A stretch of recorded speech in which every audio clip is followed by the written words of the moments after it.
Como é que você ganha a vida? Essa pergunta é muito feita. Como é que você ganha a vida? Qual que é o teu jeito de ganhar a vida? E eu estou usando aqui a expressão em duplo sentido. Isto é, como é que você ganha a vida? No sentido de como é que você obtém teu meio de sustento. Mas há uma segunda maneira de pensar isso. Como é que você faz para que a tua vida não seja perdida?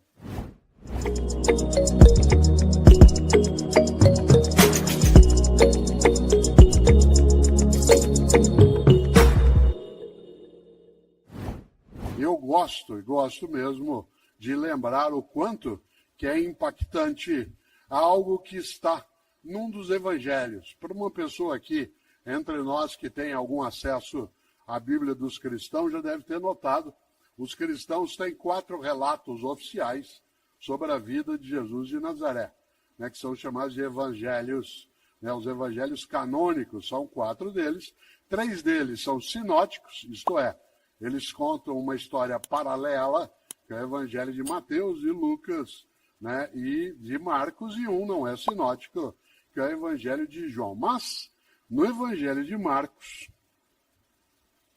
tem uma expressão, e tanto faz se você tem religião ou não, porque essa é uma escolha tua, tanto faz se é cristão ou cristã, essa é uma escolha tua, você pode ter ou não ter, mas há algumas formas de aconselhamento que nos servem.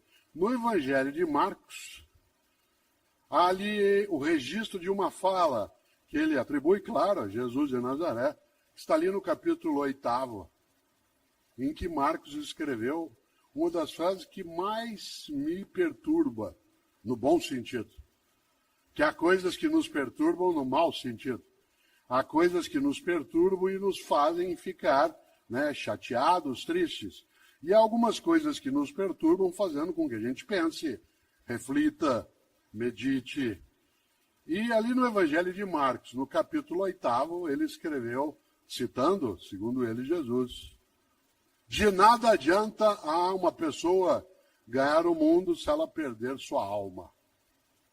Aliás, o texto original é: de nada adianta a um homem ganhar o mundo se ele perder sua alma. Em outras palavras, de nada adianta você ter tudo se a tua identidade, tua autenticidade, teu propósito, isto é, tua verdade, ela vai por terra, ela desaba, ela é esmagada. Essa frase vale pensar, porque essa frase nos coloca um impositivo, nos coloca algo que a gente chama em filosofia de imperativo, que é nós entendermos que o propósito, sendo benéfico, sendo algo legítimo, sendo decente naquilo que fazemos, ele nos dá vida em vez de tirá-la ou diminuí-la. De nada adianta uma pessoa ganhar o mundo se ela perder sua alma. Isto é, se ela for devorada por aquilo que pode ser a ganância, pode ser o egoísmo, pode ser a arrogância, pode ser o desvario. Por isso, eu gosto e vou fazer essa pergunta aqui agora.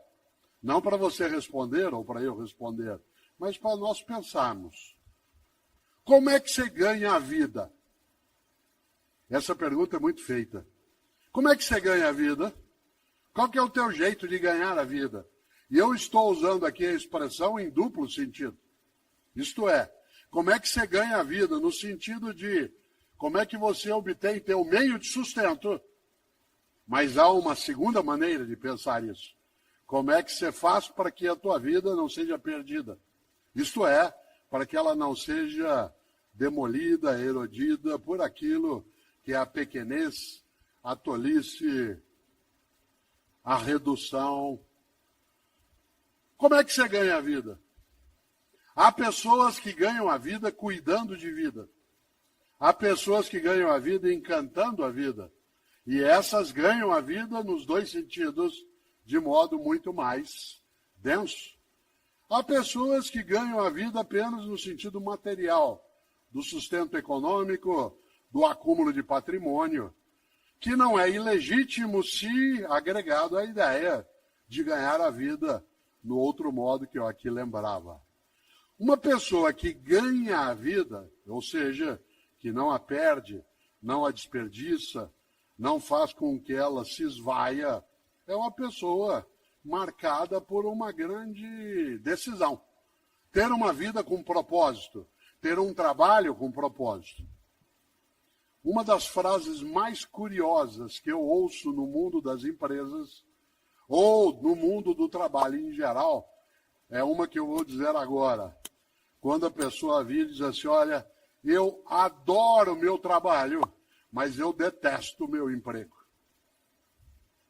Eu adoro o que eu faço, mas eu detesto o meu emprego, isto é, o lugar, o modo de ação, aquilo que é necessário que se tenha como convivência. E você tem também o outro modo. É assim, eu adoro o meu emprego, mas eu detesto o meu trabalho. Ou seja, gosto de ali estar, gosto daquela convivência, mas aquilo que faço não me realiza. Uma das coisas mais bonitas, e eu gosto de fazer isso, há um livro que dá título a esta reflexão, chamado Por que Fazemos o que Fazemos? E ele trata disso, né, que eu estou aqui dizendo agora, ele não é um único. Houve uma época em que, ao término de uma atividade, não era tanta gente, havia uma sessão de autógrafos. Hoje a gente não consegue mais fazê-lo pelo número de pessoas e também pela necessidade de proteção nossa em relação a algumas das coisas que nos circundam. Mas hoje há um outro modo, que eu não chamo mais de autógrafo, eu chamo de fotógrafo. Né? O que é isso? É quando eu terminar aqui, quando eu terminar a minha exposição, eu ficarei sobre o palco e, se você desejar, de modo tranquilo, ordenado, você se aproxima com a tua câmera e aí eu fico andando para lá e para cá, que nem um caranguejo, dado que eu estou, né? Vou até lá, depois eu volto, vou até lá e volto. E você faz uma selfie, se você desejar, assim. Há pessoas que gostam de fazê-lo, depois posta. Mas se você tiver com algum dos meus livros, faça a selfie segurando o livro, né? Porque aí sai você, o livro, e eu sorrindo, né? E isso é gostoso, porque é uma forma de lembrança, de memória, que nos ajuda bem. E nesse livro, Por que Fazemos o que Fazemos, a primeira frase que nele está, isto é, o que nós chamamos de epígrafe do livro, é uma frase de um poeta gaúcho, que eu tenho uma admiração imensa, que é Mário Quintana. Talvez seja o poeta que eu mais cite, né, nos lugares. O grande Mário Quintana, um gaúcho nascido em Alegrete e que faleceu, né, em 1994, no dia 5 de maio. É fácil lembrar, porque ele morreu na mesma semana que o Ayrton Senna. Esse ano morreu, né, no domingo e ele na quinta-feira. Mário Quintana tem várias coisas maravilhosas. Uma delas, eu sempre que posso trago à tona, aliás, duas delas. Mário Quintana, eu já disse isso em algumas palestras, ou no mundo digital, mas gosto de trazer à tona. Mário Quintana tentou entrar 3 vezes na Academia Brasileira de Letras. 3. E foi recusado. Não aceitaram Mário Quintana na Academia Brasileira de Letras. Um lugar cheio de imbecis, e vários que não são. Um lugar que já teve vários imbecis e vários que não eram. Não aceitou Mário Quintana. Aliás, sabe quem não entrou também na academia? Carlos Drummond de Andrade, Clarice Lispector, Monteiro Lobato. Nesse momento está se candidatando à Academia Brasileira de Letras, uma das pessoas mais admiráveis para mim, que é Maurício de Souza, um paulista nascido em Santa Isabel, mas que fez a sua vida ali em Mogi das Cruzes. Eu tenho 3 livros com ele. Eu faço o texto, ele faz as histórias com a Turma da Mônica. É uma pessoa, né, assim, incrível em termos de afago, de afeto, e que agora está se candidatando também. Pois bem, Mário Quintana foi recusado 3 vezes na Academia Brasileira de Letras. Vocês sabem que, como bom poeta que tem um propósito firme, ele deu o troco muito bem dado.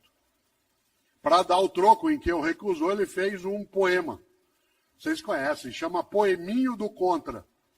Não é poeminha, não, é Poeminho do Contra. Aliás, esse poeminho, ele devia aparecer em vários lugares. O André, meu filho, que tem mais idade, que está sentado aqui, sabe que eu tenho esse poeminho pendurado né, numa das paredes ali no Parque Tatu, uma coisa gostosa, porque o que é que escreveu Mário Quintana? Guarde essa frase aí, porque ela vai servir para algumas coisas na vida, quando as pessoas, vez ou outra, em vez de serem colaborativas contigo, buscam ser demolitivas. E ele escreveu, é uma trova, ele diz, todos esses que aí estão, atravancando o meu caminho, eles passarão, eu passarinho. Olha que coisa genial. Todos esses que aí estão, atravancando o meu caminho, eles passarão, eu passarinho.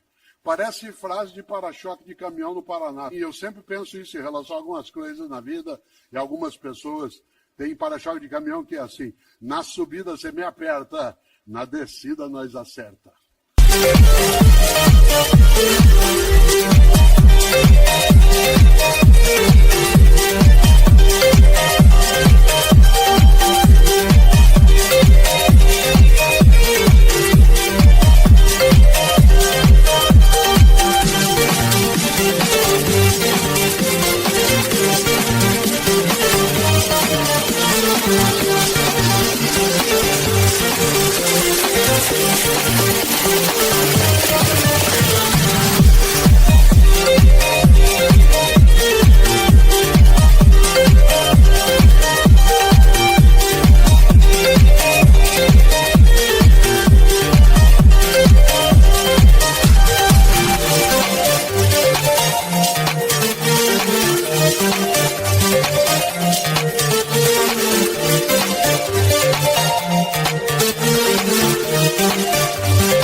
Na subida você me aperta, na descida nós acerta. Olha que coisa boa. Mário Quintana tem uma outra trova que quase eu a disse, porque ela aparece como epígrafe do livro, né, que eu mencionei, o Porquê Fazemos o que Fazemos. E essa trova diz, um dia pronto, me acabo, seja o que tem de ser, morrer que me importa, o diabo é deixar de viver.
Olha que inteligência. Um dia pronto me acabo, seja o que tem de ser.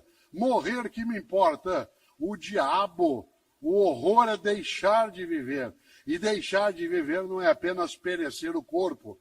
Deixar de viver é morrer. Tua dignidade, tua esperança, teu desejo, teu afeto, tua amizade. É ter uma vida a qual falta graça. Quando eu penso em vida, trabalho e propósito, eu acho que para que a nossa vida não seja uma vida banal, fútil, uma vida sem sentido, é preciso que o nosso propósito seja, antes de mais nada, o de deixar nossa vida e a vida de outras pessoas conosco mais cheia de graça.